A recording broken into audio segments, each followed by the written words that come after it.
Kings Island is a huge theme park located in Mason, Ohio, about 30 minutes away from Cincinnati. And even though this park often gets compared to Cedar Point on the other side of the state, I think that Kings Island offers a much different experience with some pretty unique roller coasters. This park is home to 15 different roller coasters, so there is a lot to talk about in this video. Unfortunately, I did miss out on 3 of the coasters, but I've ridden clones of each of them, so I will still talk about where they would place on this list. So let's waste no time and get right into the video. Starting out at the number 15 spot is a coaster that I was very disappointed with, and it's Flight of Fear. I've ridden its clone at Kings Dominion, which is actually a pretty good coaster. But I have no idea what happened with the Kings Island version, because it's a rough and shaky mess, which is made worse by the fact that you can't see a thing, so you have no idea how to brace for each moment. Not to mention, these trains aren't exactly the most comfortable either. I mean, they're fine when a coaster's smooth, but when it's this rough, it just completely takes away from the ride experience. Which really is a shame because it has a great layout, because the launch is really good and the inversions are pretty fast. Next up at the number 14 spot is Great Pumpkin Coaster, which I missed. There's really not much to say here. It's kinda just a below average E&F miler in my opinion, but it's fine for what it is. Number 13 is another coaster that I did not get the chance to ride, which is Woodstock's Air Rail.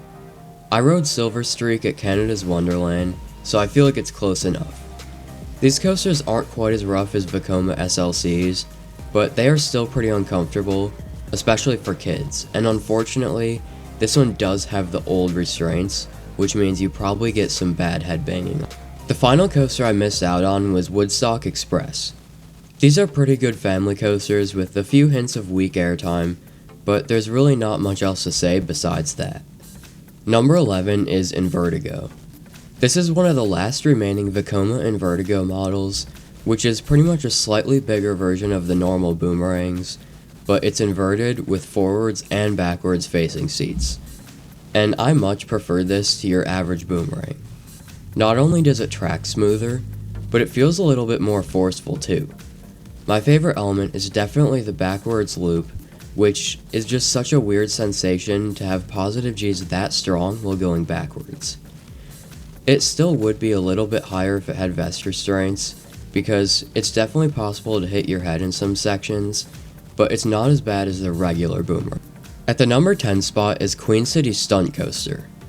This felt a little bit smoother than the clones at Kings Dominion and especially Canada's Wonderland, which really helped me appreciate the layout more because the first helix is very sustained to the point where you could actually gray out on it if it's really hot out or you're dehydrated. I also like the drop towards the end because it gives some airtime in the very back. Number 9 is the park's newest roller coaster, Snoopy's Soapbox Racers. I was pretty surprised by this coaster because it was my first ever new gen Vekoma. It runs so smoothly to the point where you feel like you aren't even riding a roller coaster at all. The layout is pretty short, but it's great for its intended audience, but the spike is definitely the best part of it though. At number 8 is Adventure Express. It seems like over the last few years, people have started to decide that this is one of the best coasters in the park, and as much as I do like it, I don't understand that at all. It definitely has some pretty high-speed moments compared to other mine trains, and there's a pretty good jank to it, but in the end, it's just a good family coaster in a park full of better, more thrilling roller coasters. So definitely don't miss out on this coaster, but I also wouldn't go in expecting some crazy lateral machine, because that isn't really what it is. Number 7 is Bat. This is a clone of Vortex at Canada's Wonderland, and even though it doesn't run quite as well as that one, it's still a good coaster. It's very fast paced and has some very good moments of positive G's, especially the far helix, which could lead to a gray out on a really hot day. The swinging is also really cool because there are some moments where I swear you go beyond 90 degrees. And because of its location kinda tucked away to the side of the park, it doesn't usually get too long of a line like some of the other coasters. At the number 6 spot is Banshee, a pretty big jump from the last coaster. This is a pretty unconventional B&M invert because it's one of the newer ones. It's very tall at 167 feet and 68 miles per hour, which you actually don't reach until the bottom of the pretzel knot. And even though this coaster lacks the whip of older inverts, it definitely doesn't fall flat on positive G's. This coaster has certain moments that just pin you to the seat for so long. Most notably the pretzel knot, which is immediately followed by a vertical loop. One element that I think could have been just a little bit better is the inline twist. With the way these trains take it, it's almost more like a mix between a heartline roll and a corkscrew, so you really don't get as much hang time as I expected. But it's still a very unique element on a B&M like this. Other elements I really liked were the first drop and 0G roll. Number 5 might be a controversial one because it's Racer. This is one of the original coasters from when the park first opened in 1972, and I think it's actually pretty underrated. I've ridden Racer 75 at King's Dominion, and I definitely thought it was pretty good, but this one is far superior. It's gotten quite a bit of retracking in recent years, so it runs very smoothly. And some of the hills in the first half have some really good sustained airtime, especially the speed hill before the turnaround. Unfortunately, there really isn't any airtime in the second half, but this is just a fun coaster and the dueling aspect elevates it even more. Now we're at the top 4, and I feel like most people agree on what coasters make up the top 4, but many people rank them completely differently. So, at the number 4 spot, I've decided to put the Beast. This is definitely one of the most iconic roller coasters of all time. It's also the longest wooden roller coaster in the world, and the longest roller coaster in North America. It's another pretty weird roller coaster because most of the time you really just have no idea what it's even doing. I would say that laterals are probably the main focus of this coaster. There is an airtime moment or two, but it's more laterals. Especially on the final helix, which just feels so fast paced and is sustained for so long. Going in, I expected this to be a very slow paced roller coaster that focuses on only straight track, but I was definitely wrong. I think a lot of people, including me, underestimate just how fast this coaster is. You feel like you are flying in the front row at the bottom of the first drop because you're going at 65 miles per hour. But one thing you have to do when you go to Kings Island is get a night ride on the Beast because it really is a legendary experience. There's barely any lighting back there, so you really can't see anything.